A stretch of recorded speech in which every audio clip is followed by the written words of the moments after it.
Hei kaikille! Vähän aikaa sitten mun Instagram-profiilissa oli kysely siitä, että onko ihmiset kiinnostuneita juttusarjasta. Aika paljon saatiin vastauksia ja päädyttiin siihen, että juttusarja selvästi kiinnostaa. Joten Ollaan tosi iloisia tästä.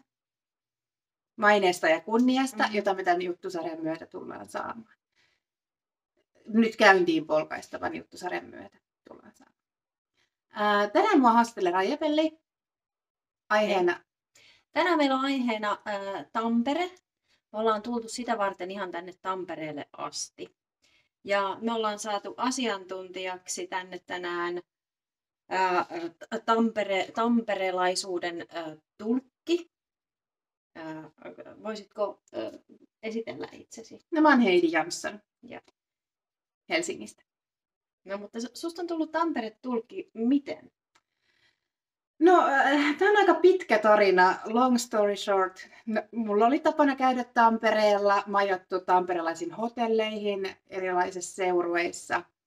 Ja jotenkin mä siinä niin kuin koen, että mä tavoitin sen Tampereen hengen ja pääsin mukaan siihen ihan itse ydintamperelaisuuteen. Ihan älyttömän mielenkiintoista, koska mua nimenomaan kiinnostaa toi tamperelaisuuden ydin. Niin kuin monessa eri merkityksessä.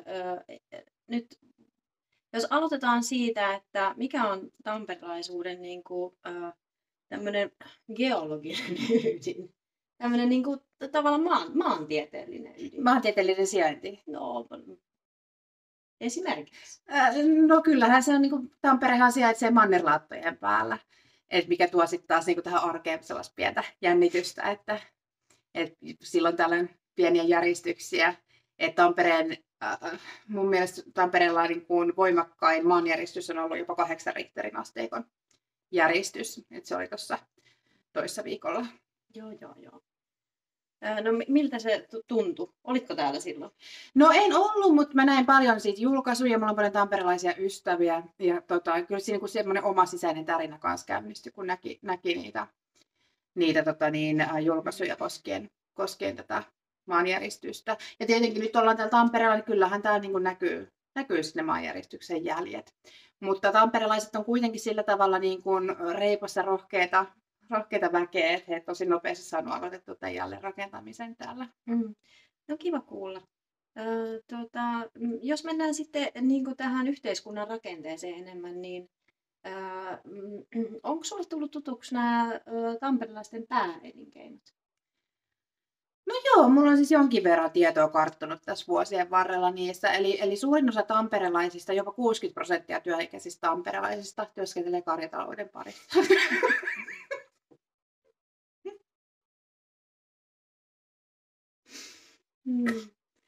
Joo. Ja siis tämä on ihan totta, se on tosi naurettavaa tälleen kaupunkilaisena, kun ajattelee. Se aika naurettavaa. Kuvitella. Mutta tosi tärkeä elinkeino. Ja niin kyllähän se niinku tuo, siis sehän pystyy tällä tuottamaan pelkästään omiin niinku tarpeisiinsa tätä heraa.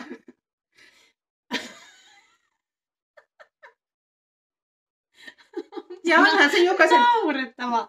Suorastaan anteeksi. Ja jokainen tamperelainen on aamulla siis niin kuin herra valuu suupielistä. Että kyllähän se niin kuin ennen työpäivää, että he niin kuin ihan herottelevat. Että joo. Mutta se on tietysti se karjatalous. Joo.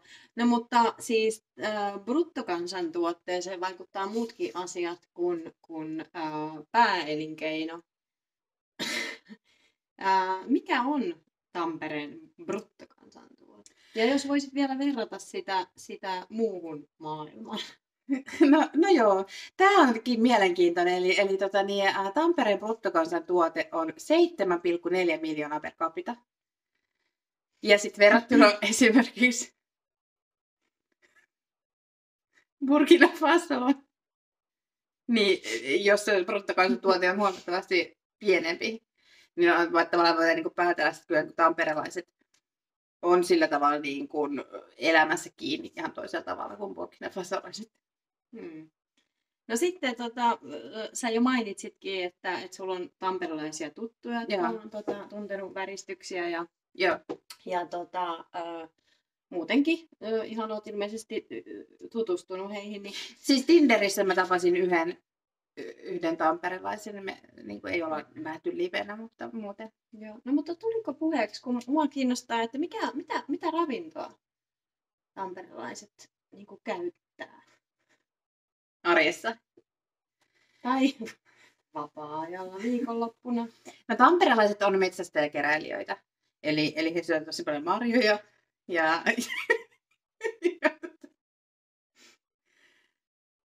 ja peuranlihaa. Okei. Okei. No mutta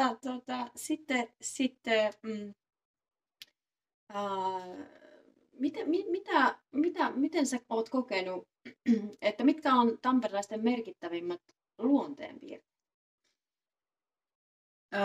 No kyllä mä ajattelen, että se on se niin kuin perinteinen hitaus, vähän semmoinen alkukantaisuus.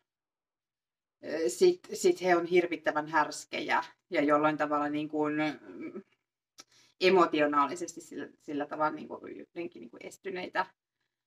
Mutta samaan aikaan kauhean niin kuin avokätisiä. Just, että Tampereella on lyöty mua. Avokämmenellä, joo.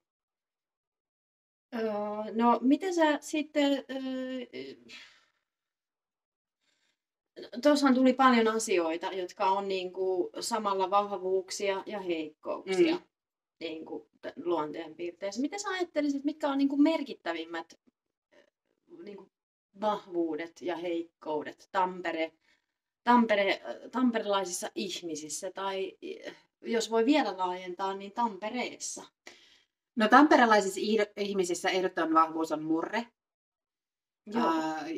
Tosi tunnistettava. Niin. Tunnistettava ihan niin kuin ei tarvitse edes nähdä henkilöä, niin kyllä sen niin kuin tunnistaa. Se on vahvuus. Ja sitten kyllä mä sanoisin, että semmoinen niin kuin jotenkin sinnikkyys ja jotenkin niin kuin kyky hyväksyä moninaisuutta. Että tuossa Hämeensillallahan on ne patsaat, mitkä on jotenkin niin kuin, joka on hyvin varustettu nämä alastomat henkilöt siinä, niin jotenkin, että he on kuitenkin se katukuvassaan olla ihan omana itsenään, että ei mitään ei sabotoitu heitä tai muuta. Joo. Tämmöiset ehkä nousee ensimmäisenä. Joo. Et sinnikkäästi olla olemassa. Joo. Niin kuin, että heillä on semmoinen niin olemisen sietämätön keveys jotenkin siellä läsnä koko ajan. Okei, toi kuulostaa ihan mielettömältä. Mun mielestä niin kuin, voisiko maailma oppia jotain tamperelaisilta? Niin kuin tosta tai jostain muusta. Mitä sä ajattelet? No kyllä mun mielestä ehdottomasti ei voi. No mutta, mitäs kaupunki? Nyt me ollaan puhuttu tosi paljon ihmisistä. Joo. Sä mainitsit sen sillä jo. Onko täällä kaupungilla niin kuin sille sitinä mitään annettavaa?